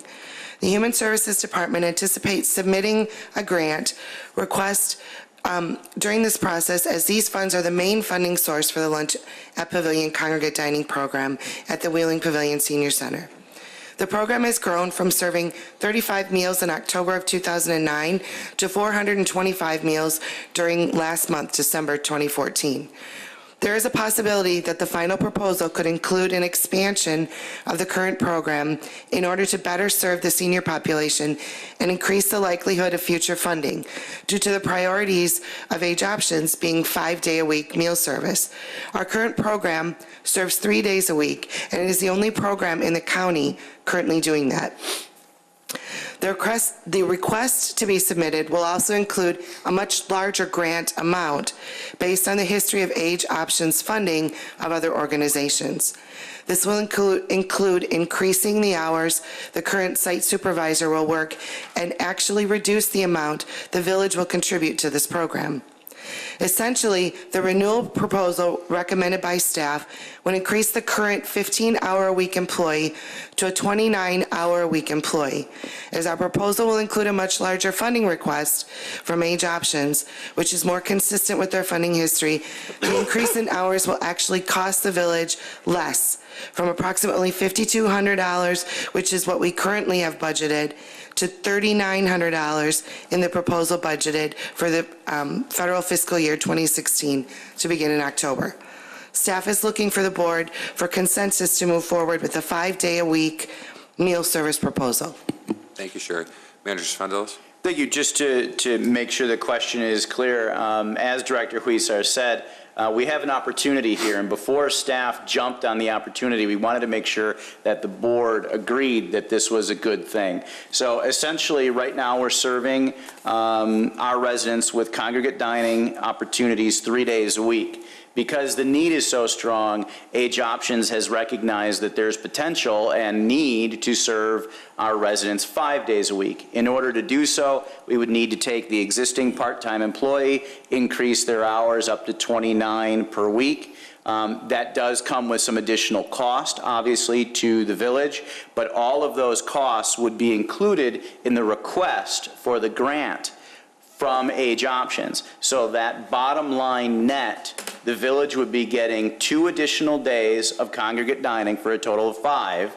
We would have an employee go up to 29 hours per week, but it would actually cost the Village of Wheeling $1,500 less because the grant amount would increase to cover those additional costs. Now, just fair warning, all we're asking now is if you agree that this is how we should proceed. Of course, all of this is contingent upon Age Options saying yes. We just didn't want to take it upon ourselves to do it without talking to the board first. Thank you. Trustee Brady? I don't see how we can't pass this up. You know, one of the things that we do take pride in is our service to the seniors.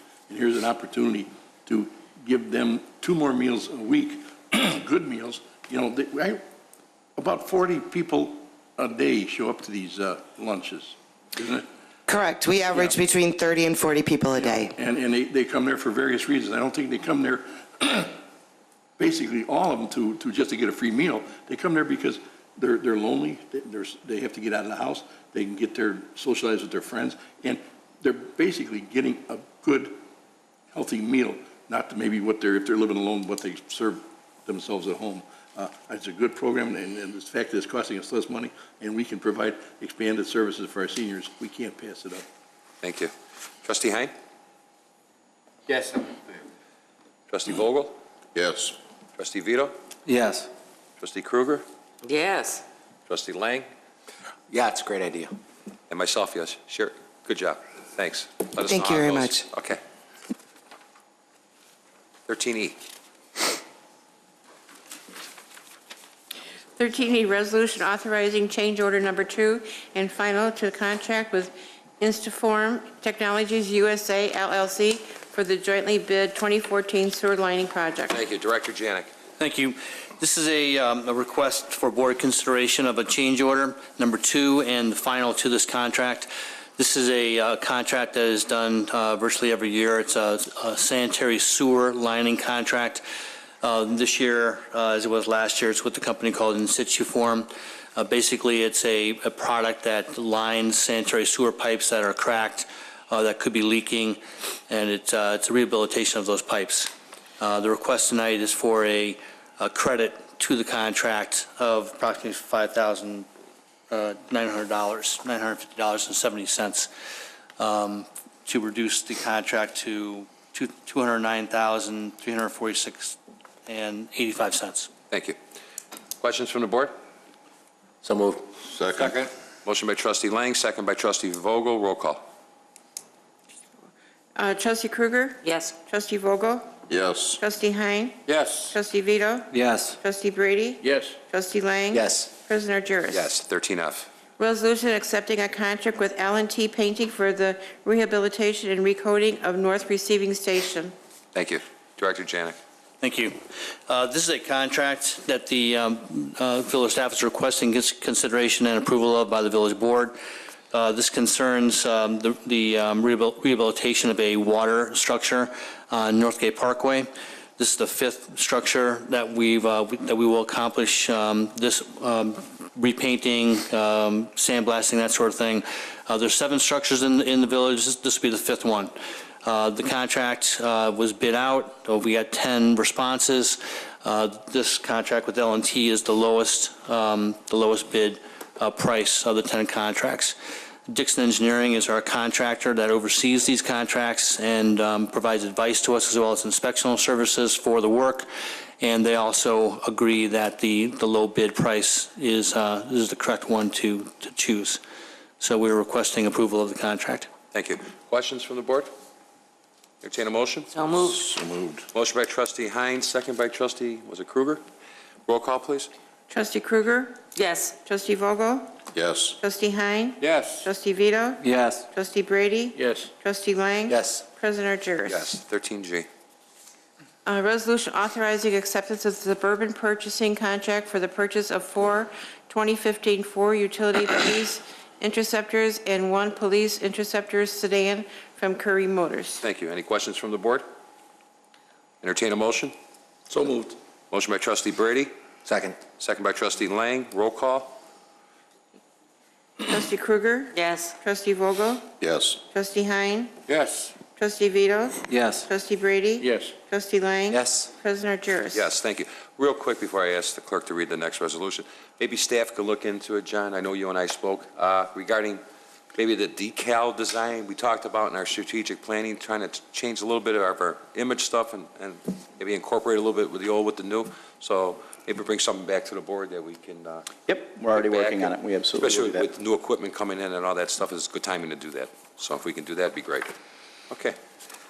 13H. Resolution authorizing acceptance of suburban purchasing cooperative contract number 142 for the purchase of 2 2015 Ford F-250 4x4 Super Duty pickup trucks from Curry Motors. Thank you. Any questions from the board? Yes.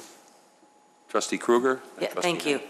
The only question I have, and perhaps it's just for my own education, but the resolution that we just approved and this one are from the same dealership. Why is it 2 separate contracts? Is there any discounting that could occur if we bought all 7 of them on the same contract, or? And Chuck, where I'm wrong, correct? It's because they were bid out through Suburban Purchasing, and they were 2 separate contracts that they were bid out. Okay, so because they were bid at separate times, that's why they're separate contracts? Correct. Just seemed odd to me that they were the same dealership, so. They just happened to be the low bidders. Okay. Both. Thank you. Trustee Hein? Thank you. I'm assuming that these 2 vehicles are going to be equipped with plows and such. Correct. Those are put on by a Thank you. secondary manufacturer. Anybody else? So moved. Motion by trustee Kruger, Second. second by trustee Lang. Roll call, please. Trustee Kruger? Yes. Trustee Vogel? Yes. Trustee Hein? Yes. Trustee Vito? Yes. Trustee Brady? Yes. Trustee Lang? Yes. President Argyris? Yes, thank you. 13I. Resolution authorizing the village president clerk to execute a tolling agreement with the Illinois Metropolitan Investment Fund. Thank you. Attorney Ferrello? Thank you, President Argyris. The Illinois Metropolitan Investment Fund, also known as IMET, is a not-for-profit investment fund set up under the Illinois Municipal Code. It was set up in 1996. Over 293 municipalities around the state of Illinois invest their money with this fund. They run what's called a convenience fund that gives municipalities a place to park large amounts of money for short periods of time and earn better rates than you'd earn in a traditional investment. IMET suffered some significant losses in 2014. IMET hired an investment advisor by the name of Pennant. Pennant directed IMET to invest $50 million of its members' funds into what was with a company called First Farmers Financial. It was a convenience fund investment. That fund or that investment turned out to be fraudulent. I think you've heard something about this a couple of months ago. Many municipalities around the state have suffered losses. Wheeling has $188,000 in this fund. The Village of Glenview, by way of comparison, has $1.3 million involved in this fund, and there are many others. The fraud involved this investment company actually taking the money and purchasing several large assets, hotels, homes, cars, et cetera. The good news is that IMET, along with Pennant and their legal team, has been able to recover many of the assets. The problem is the sale of these assets and trying to get back the full $50 million. What's before you tonight is what's called a tolling agreement. The tolling agreement was negotiated by Glenview, and what it does is it tolls the statute of limitations that the municipalities involved have to sue IMET.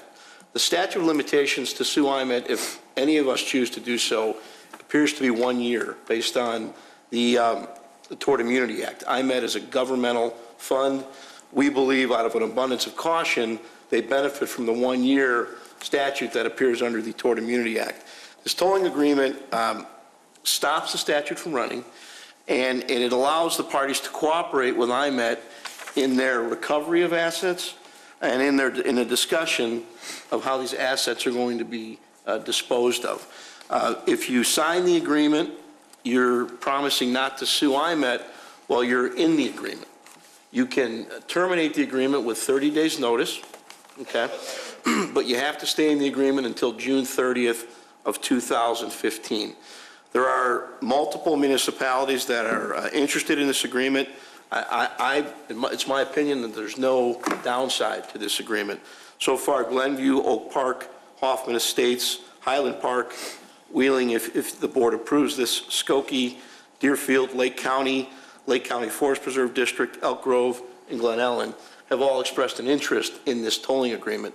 I look at this as an opportunity over the next few months to sit with IMET or talk with IMET and be involved in the marshaling of these assets, or at least Michael can get more information easily on what's going on and report to the board. It doesn't, if you ultimately decide you want to pursue litigation, which will take the form of either a breach of a fiduciary duty or some form of negligence against IMET, you can certainly do that by terminating. Now keep in mind, IMET didn't commit the fraud. IMET, neither did Pennant, its investment advisor. It's this third-party investment company that the money was placed with. Now, a theory of liability that would be investigated against IMET or Pennant is that this third party was not properly vetted and that the money was put in a place that wasn't safe. But for now, this tolling agreement stops the statute from running. It gives all the parties that sign it a chance to sit with IMET and Pennant and really talk about what's going on, what's been recovered, what's, you know, are you going to recover 50 cents on the dollar, 60, 70, 80? And up till now, it's been very difficult to get information. I've been in discussions with the attorney for Glenview, and they've had all kinds of, they have 10 times what we have at stake, and they've had a real difficult time getting information. So I think this is a positive. I don't think you lose anything by doing this. And the way I view it, it's an opportunity to get you've heard the term discovery talked about in litigation. It's really an opportunity to get a free look at what's going on and make an informed decision.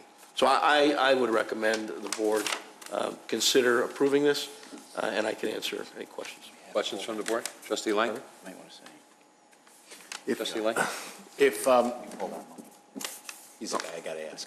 Yes. If we pull our funds from IMET, for instance, would we still be able to be part of that process of getting our money back? Yes. Okay. And we have pulled our money from IMET. The remaining funds have been pulled. Okay. So that wouldn't stop us from, with this agreement, it wouldn't stop us from, or we would continue to, yeah.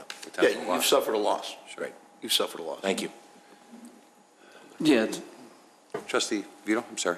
yeah, Jim, when do you think the fraud was committed? I mean, when does the statute start? September 20, we're looking at September 29, 2014 as the date that the statute accrued, and that's based on the time that IMET was notified of the fraud, September 29, 2014. And the agreement will toll it till June 30th of 2015? The agreement will toll the statute as long as you're in the agreement. We have to stay in the agreement until at least June 30th if you approve it. So that would toll it for a period of February, about 4 months, 5 months. What happens when we get out? I mean, how long do you have after the tolling agreement expires, or do you have to sue while you're still in the tolling agreement? No, you can't sue while you're in the agreement. So what happens if say in, October of 2015, we get out, we don't file suit until December, have we now? You have to count months. And the way it works is, starting from September 29th till today, you're talking about October, 3 months, 4 months, that's gone. I think 4 months are gone. So now we've got 8 months left to sue. So if we're in this tolling agreement for 4 months, the statute doesn't run, You'll have 8 months from the time you get out of the agreement to file your suit. Okay, That's how that would work. okay. So, thanks. Anybody else? Entertain a motion? So move. Motion by trustee Hein, Second. second by trustee Vogel. Roll call, please. Trustee Krueger? Yes. Trustee Vogel? Yes. Trustee Hein? Yes. Trustee Vito? Yes. Trustee Brady? Yes. Trustee Lang? Yes. President Juris? Yes. 13J. Resolution approving the continued participation in the Suburban Tree Consortium and for the purchase and installation of parkway trees for 2015. Superintendent Hazelwood. Yes. Good evening. Tonight before you is a resolution approving the continued participation in the Suburban Tree Consortium and for the purchase and installation of parkway trees for 2015. The village has been a member of the Suburban Tree Consortium since 1990.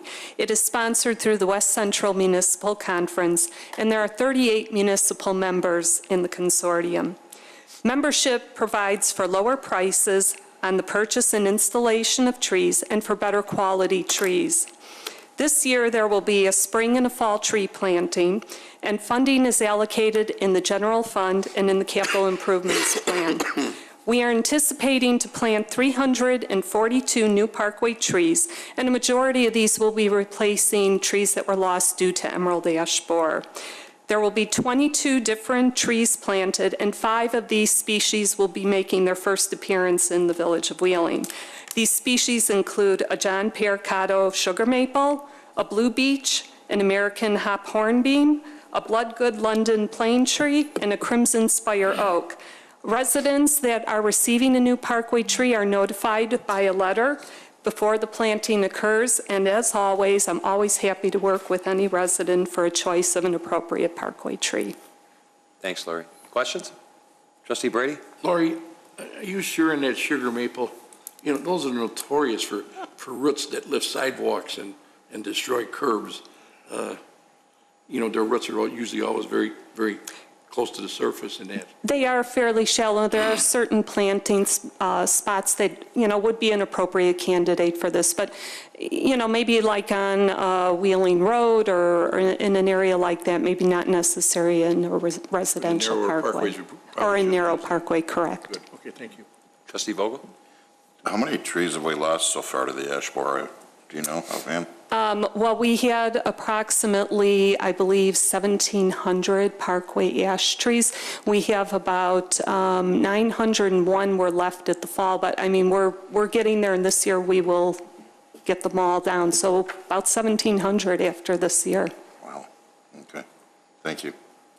One other quick question. Is there a residence buy-in on these trees? We do not currently have that program. Other municipalities do offer that. They have a shared cost for tree planting. Wheeling does provide the tree for no cost.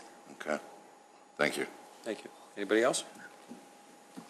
Entertain a motion? So moved. Motion by trustee Lang, second by trustee Vogel. Roll call. Trustee Krueger? Yes. Trustee Vogel? Yes. Trustee Hein? Yes. Trustee Vito? Yes. Trustee Brady? Yes. Trustee Lang? Yes. President Juris? Yes. Thanks, Laurie. Thank you. Happy planting. Official communication, trustee Lang. Thank you. I have some details on the open house at Chicago Executive Airport, Wednesday, February 18th, and Thursday, February 19th. Wednesday is 5 to 9 p.m. Thursday, to get an earlier crowd, is 2 to 6 p.m. It'll be at Priester Aviation at Hangar 9 at 1061 South Wolf Road in Wheeling. The event will include several stations, including airport administration, airport history, regional and national importance of this airport, an update on Phase 1 master planning process, which would answer a lot of the misconceptions that are out there that this process is a done deal, because it's not a done deal. National Aviation Trends is another station that'll be there. Local economic impact and economic development, and John Malanaphy will be part of that as well. And then development considerations, including noise and quality of life issues, overall costs of the project, whether this is even feasible to do anything out there or not, and stormwater considerations and more.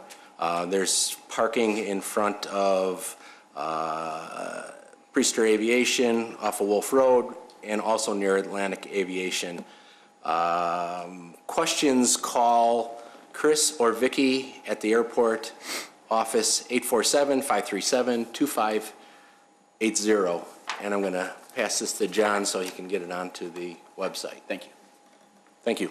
Anything else? No. Trustee Brady?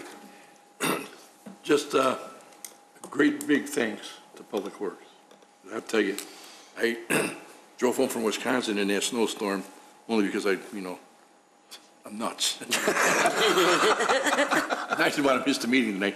And I went through a lot of communities getting home, and I tell you, we were head and shoulders above everybody else, and probably the worst of any community that I went through as far as the amount of snow that we had in such a short time. I'm sure Tony's ears were ringing. I got stuck a couple times trying to get down my street, but we'll overlook that because of the fact that, with the few pieces of equipment and people he has and the amount of streets that we had and the way that snow was coming down was incredible. Thank you, Tony, and thank you, everybody in Public Works. Trustee Vogel? I too would like to say thanks to Public Works. It was pretty amazing.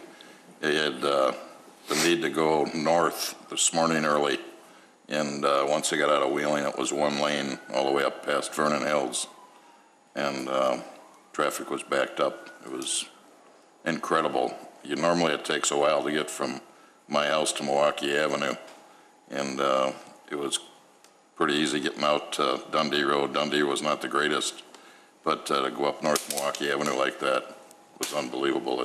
That's how they had left the condition of those roads. So, thanks, Tony, and all the staff. Thanks. Trustee Kruger? Thank you. I'm going to echo that of my colleagues. Thank you so much, Public Works, Fire Department, Human Services. I'm still pulling for you to get some more snow angels. Really need to get that program taking off, and I like the way you did it tonight. Just pick a driveway that you want to help and just go do it. But if you want to make it official, give Sherry a call. And Police Department, that was nice to hear you guys helping in any way they could. So that's it. Thank you. Trustee Hein? Thank you. You're welcome. How many, Talk to the mic. Talk to the mic. oh, I'm sorry. How many taxi cab companies do we have in town? Off the Any top of my idea? head, I'm not sure how many are licensed in Do town. we have some that are We licensed? do here? have some that are licensed through here because Oh, there so- are, We have probably at least 3, but we have numerous people that work for the cab companies that we also license them individually. The reason for my question is, as you know, we went through a tremendous storm yesterday, and there were some people that were stranded in the village of Wheeling and did not have any transportation, and thank God our police department responded and so on and so forth. But in one instance, a gentleman was there for almost 3 hours, had called numerous cabs and was not able to get anybody. Was told by the cab companies that they are not operating. There was one cab company that is in Wheeling that I recognize the name that he called. My question being,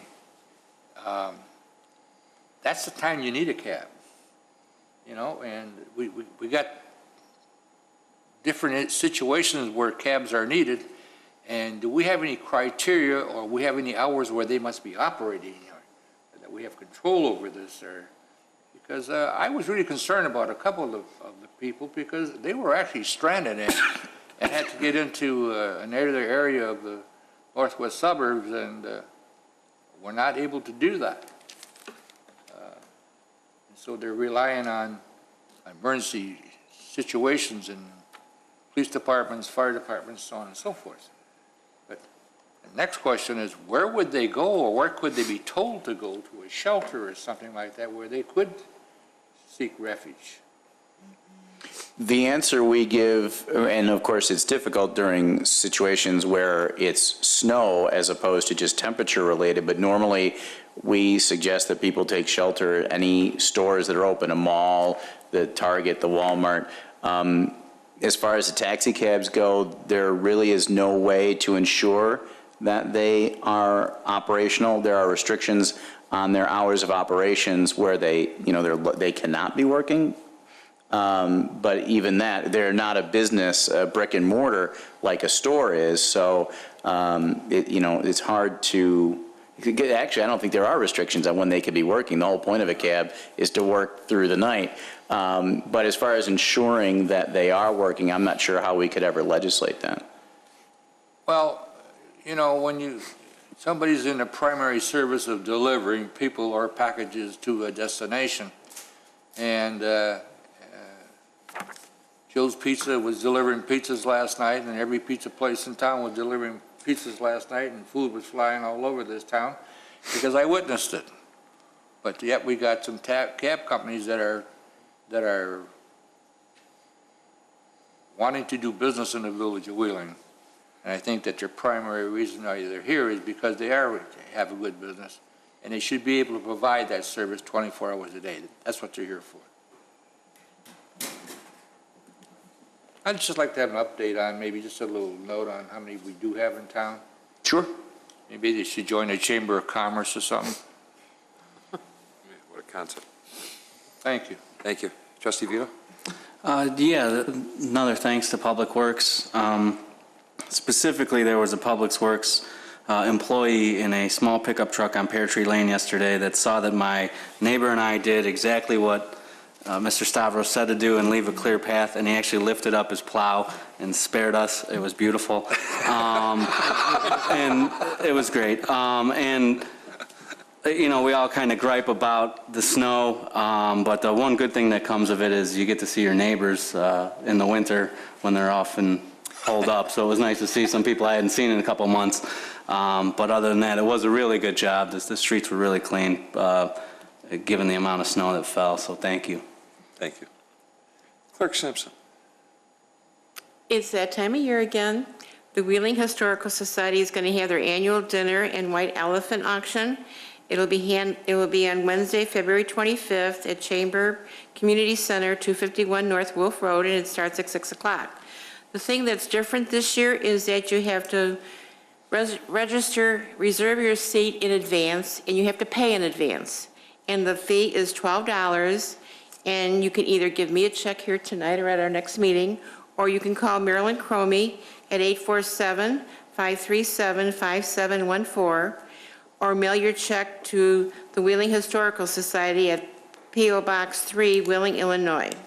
And if you have anything that you'd like to donate to the White Elephant Auction, Trustee Hein will be there on February 24th from 1 to 4 to accept your donations. There's limited seating on this, so if you're interested in going, it's a lot of fun. We have a good time. We have a great auctioneer. And Who's that? Trustee Hein. I thought that was the good news, that he wasn't doing it again this year. So it's $12, and the food is provided by Wapagetti's, and the desserts are provided by the society members. That it? $12. Can't beat it. Nope. You can empty out your garage and basement and bring Correct. some stuff over. See me there. Manager Svandelis. Thank you. One thing quickly, keeping with the theme of snow, we were notified this morning that Waste Management did not operate today. We sent out a social media update as well as an e-blast early this morning, but wanted to take the opportunity to be on camera tonight to let everyone know that Waste Management will be operating on a holiday schedule, which means if your normal pickup day is Monday, it will be Tuesday. If it's normally Tuesday, it will be Wednesday, and so on. If there are questions, certainly you can call Waste Management. However, you can also call the Department of Public Works at 847-279-6900, and that should go through the rest of the week. So by the end of this business week, it'll go back to its normal schedule. Thank you. Again, I just want to echo the sentiments of appreciation to staff, fire department, police department, Public Works. I think the storm really caught a lot of us by surprise, especially our staff. And dealing with the residents. The fire department had their hands full, police department had their hands full, public works, more than had your hands full. But together as a team, you guys delivered, and I appreciate that, and I know this board does as well. I'm also happy to announce, with the efforts of working with Community Development and the Public Works Department, that the Jeffrey Avenue Bridge is now open. Thank you. I know I had made some calls as well, but staff had really taken the bull by the horns. Public Works was out there Thursday, Friday, got that bridge open on Saturday. We moved the signs, and we got a little bit of normal, back to normal over there. And there is a program that Community Developer Director Janik has said that the restoration will probably happen late spring, early summer. So those who are worried about the front lawns being torn up and stuff, there is a temporary fix there, and Public Works guys were out there really busting their hump to try to get that done. And Saturday, I got the email and the phone call that it's open. So again, thanks to both departments for really getting that done. And most important, thanks to the residents for their patience, because that was a horrible ordeal over there, and I'm just glad to see that that's over with. I believe that's it. I entertain a motion to approve the bills for January 8th through 28th, 2015. So moved. Motion by trustee Lang, second by trustee Kruger. Roll call. Trustee Kruger? Yes. Trustee Vogel? Yes. Trustee Hein? Yes. Trustee Vito? Yes. Trustee Brady? Yes. Trustee Lang? Yes. President Argyros? Yes. We do have executive session this evening for the setting of the price, sale, or lease of property owned by the public body and pending probable or an imminent litigation. Entertain a motion to go into an executive session. So moved. Motion by Second. trustee Hines, second by Second. Lang. Roll call, please. Trustee Kruger? Yes. Trustee Hein? Yes. Trustee Vogel? Yes. Trustee Vito? Yes. Trustee Brady? Yes. Trustee Lang? Yes. President Argyros? Yes, we'll go into executive session at 8:50 PM. Good night, everyone. Thank you. What do you say? What time did you say? 8:50?